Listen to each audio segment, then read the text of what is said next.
Mga Panultihon Kapitulo 21. Dumalahon sa Ginoo ang unahuna sa usa ka hari, sama sa pagdumala niya sa dagan sa usa ka sapa.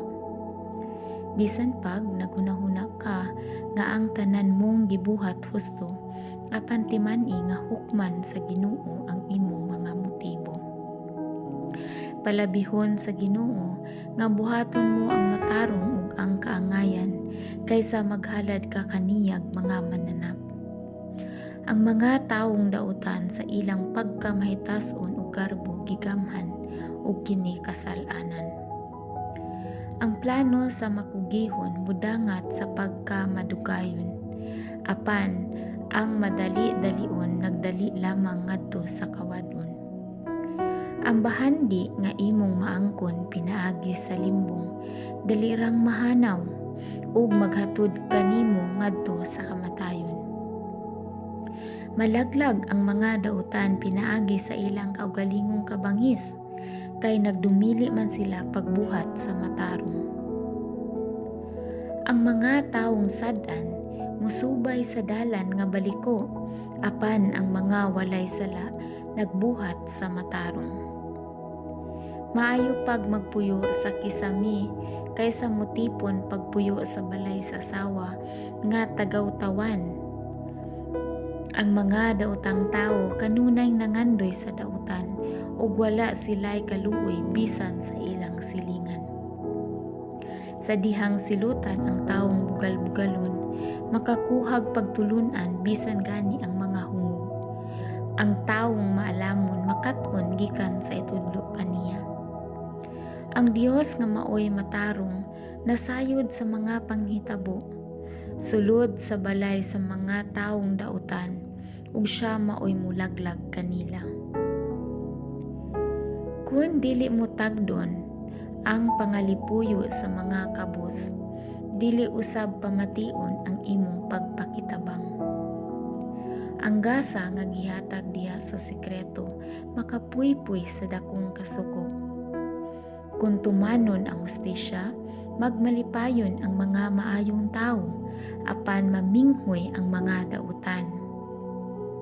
Ang dili magamit sa maayong pag-isip, musangko sa kamatayon. Ang pagpatuyang sa kahilayan, sa bino ug sa maayong pagkaon, dili gayud makapadato kanimo. Ang mga taong dautan maoy mahiagom sa pag-antos, nga ila untang ipahamtang sa mga tao nga matarong. Maayo pag magpuyo sa kamingawan kaysa makiktipon ka sa tagaw-tawan o bagulbulan nga asawa. Ang mga taong maalamon mahimong dato ug magpuyo sa kaharuhay. Apan ang mga hungog mag-usik-usik lamang sa ilang salapi. Pag maluluyon ug ayaw panlimbong ug magbuhi kag dugay, mutamod kanimo ang ubang tawo ug dili ka limbungan.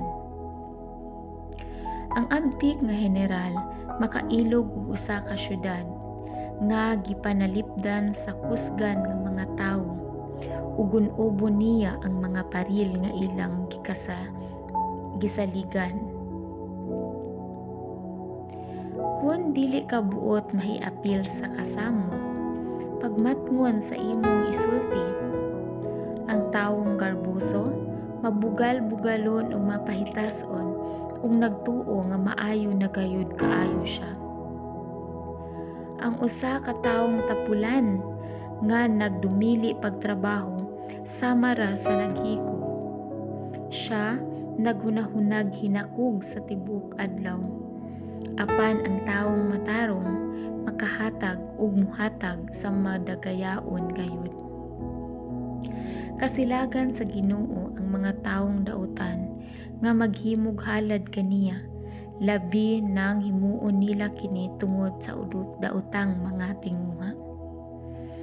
Dili katuuhan ang pagsaksi sa taong bakakon, apan ang isulti sa tawo nga naghunahuna pag-ayo sa angay niyang isulti tuuhan gayod. Ang taong matarong magmatngon sa iyang binuhatan, apan ang taong dautan magpabaga sa iyang naong. Ang kaalam, ang kalantip sa hunahuna ug ang pagtugkad sa mga butang, walay kapuslanan kun ang Ginoo batok kanimo. Makaandam kamo sa mga kabayo alang sa gubat, apan ang Ginoo maoy muhatag sa kadaot.